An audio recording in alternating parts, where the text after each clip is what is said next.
নমস্কার। আজকে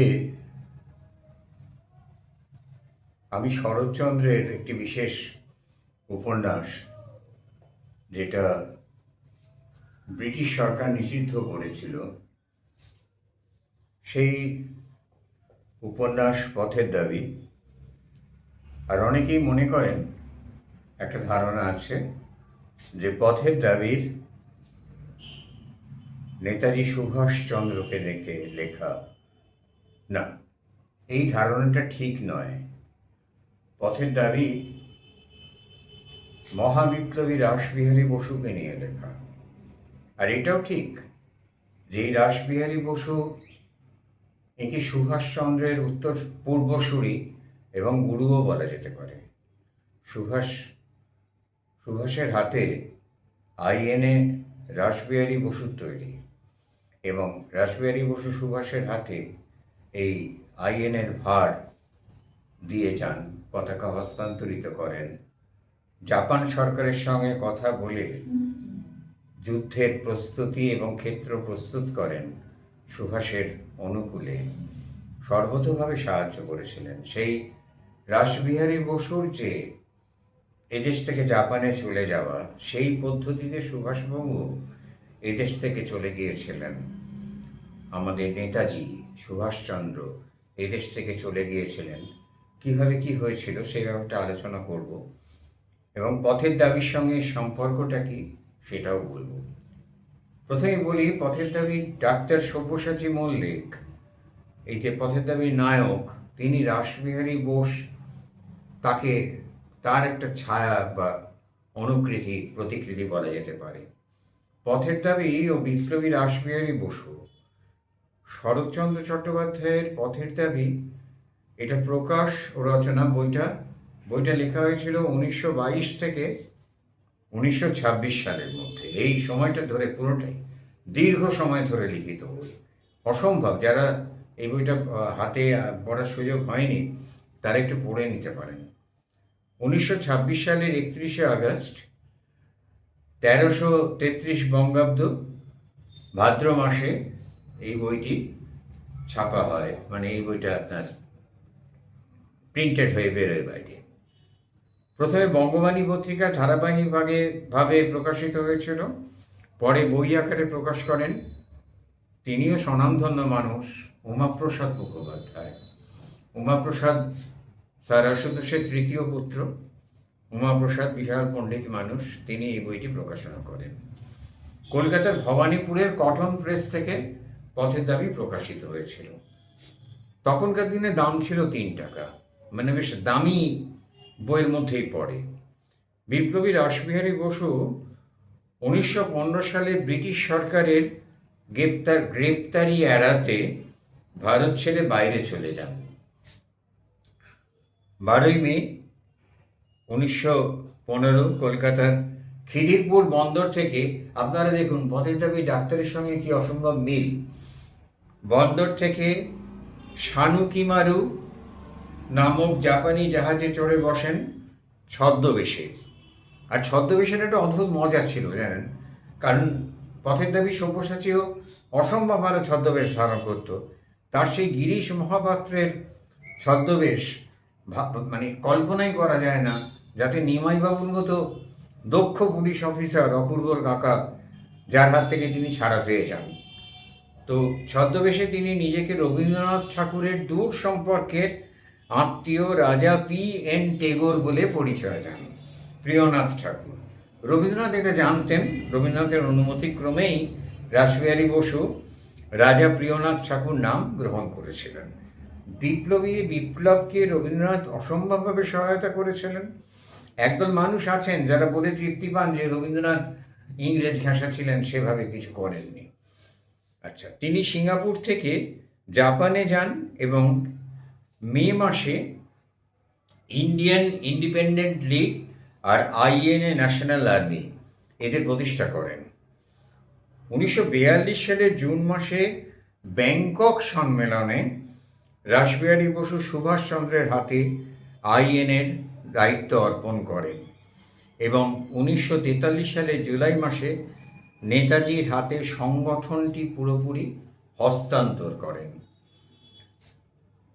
পথের দাবিতে আমরা যেভাবে দেখেছি যে ভারতের বাইরে থেকে একটা আন্দোলন গড়ে তুলতে হবে, সেটা না হলে ব্রিটিশ সরকারকে পরাজিত করতে পারা যাবে না। যে যারা সাম্রাজ্যবাদ, এই ব্রিটিশ সরকারের শত্রুস্থানীয় যে সমস্ত রাষ্ট্র আছে তাদের কাছ থেকে সৈন্য অস্ত্র নিয়ে আমরা দেশটাকে স্বাধীন করব। সুভাষের এই ধারণাটা বোঝেনি বুঝেছিল আমাদের রাজনৈতিক দল বুঝেছিল, বামেরা বুঝেছিল, মুসলিম লীগ বুঝেছিল, কিন্তু বুঝতে চায়নি তারা। চাইলে তাদের জায়গাটা খর্ব হয়, তারা আবার নিজেদের মাথা তুলে দাঁড়াতে পারবে না। সুভাষকে কেউ পছন্দ করতো না, কারণ সুভাষই তিনি যদি আসতেন তাহলে দেশের স্বাধীনতার চেহারা অন্যরকম হতো। তো সেই কারণে কেউই পছন্দ করতো না। তারা আবার, আমাদের তো মানুষ ভুল বোঝালে আমরা তো অসম্ভব বেশি ভুল বুঝতে পারি, বাঙালিদের মতো ভুল বোধহয় আর কেউ বোঝে না, ভারতবর্ষেই বলা ভালো। সেই ভুলও তাদের বোঝানো হয়েছিল। সেই সব মিলিয়ে সুভাষকে আমরা বুঝতে পারিনি। সবাই বলেছিল যে ফ্যাসিবাদী শক্তির হাতে দেশকে তুলে দেবে, ইংরেজের হাত থেকে জাপানির হাতে স্বাধীনতা ট্রান্সফার হয়ে যাবে। মিথ্যে কথা। যাই হোক, ভারতের স্বাধীনতা সংগ্রাম সক্রিয় সাহায্যের প্রতিশ্রুতি আদায় করেছিলেন রাসবিহারী বসু, আদায় করেছিলেন সুভাষচন্দ্র যাবার আগে থেকেই। তিনি সুভাষের সঙ্গে জাপানি সরকারের পরিচয় করিয়ে দেন। এশিয়ার সংগঠনের দায়িত্ব সুভাষের হাতে, দক্ষিণ পূর্ব এশিয়ার সংগঠনের দায়িত্ব তিনি সুভাষের হাতে অর্পণ করেন। কিন্তু আজীবন এই সংগঠনের, আইএনের এই সংগঠনগুলো তিনি উপদেষ্টা হিসেবে নেতাজির পাশে থাকেন। 1944 সালের ফেব্রুয়ারি মাসে তার ফুসফুসে দুরারোগ্য ক্ষয়রোগ দেখা দেয়, শিবের অসাধ্য ব্যাধি যাকে বলে, এবং তিনি 58 বছর বয়সে টোকিওতে, মাত্র 58 বছর বয়সে টোকিওতে শহরে তিনি শেষ নিঃশ্বাস ত্যাগ করেন। মৃত্যুর আগে জাপান সরকার তাকে তাদের অন্যতম সর্বোচ্চ সম্মান order of the rising sun খেতাবে ভূষিত করেন। দেখুন, এত বড় একজন বিপ্লবী, এত বড় একজন মানুষ সর্বোপরি, যাকে জাপান সরকার তাদের রাষ্ট্রীয় সর্বোচ্চ অন্যতম সম্মান দিল, তার কথা ইতিহাসে আমরা পড়িনি। জেনারেল নলেজে একটা লাইন ছিল, আইএনএ কার্ড তৈরি, রাসবিহারী বসুর তৈরি। একে ইতিহাস থেকে সম্পূর্ণ বাদ দেওয়া হয়েছে। দেওয়া হবে না কেন? ইতিহাস লিখেছে তো তথাকথিত দেশপ্রেমিক যারা দিল্লি দখল করেছিল তখন, তাদের পেটুয়া ঐতিহাসিকেরা। জাপানের সম্রাট তার মৃত্যুতে গভীর শোক প্রকাশ করেন, এই রাসবিহারী বসুর প্রকাশ করেন, এবং শেষ কৃত্যে রাজকীয় মর্যাদায় সম্পন্ন করার জন্য রাজকীয় যানবাহন পাঠিয়ে দেন। যে গাড়ি করে নিয়ে যাবে সেটা রাজকীয় গাড়ি। ছদ্মবেশ ধারণে এই রাসবিহারী বসুর অসাধারণ কৃতিত্ব ছিল। রাসবিহারী বসুর অসাধারণ কৃতিত্ব ছিল ছদ্মবেশ ধারণে।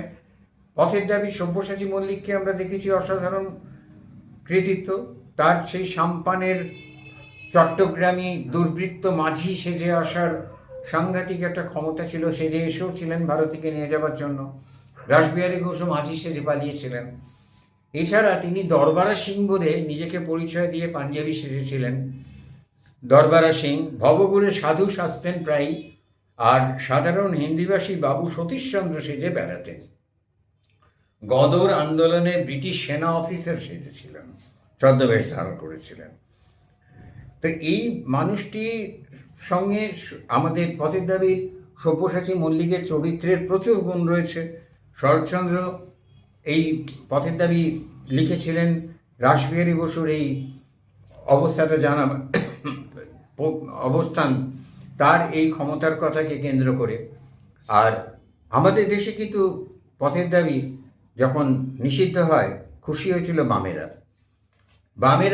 বামপন্থী তরুণ, কিছু তরুণ পথের দাবি পড়ে অনুপ্রাণিত হন।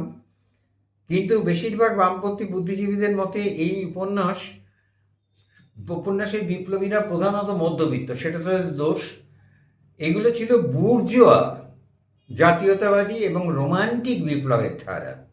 এরা শ্রমজীবী নয়, ঘুষি ব্যাকিয়ে করতে হবে, মারতে হবে করে না, এরা বুদ্ধি দিয়ে কাজ করে।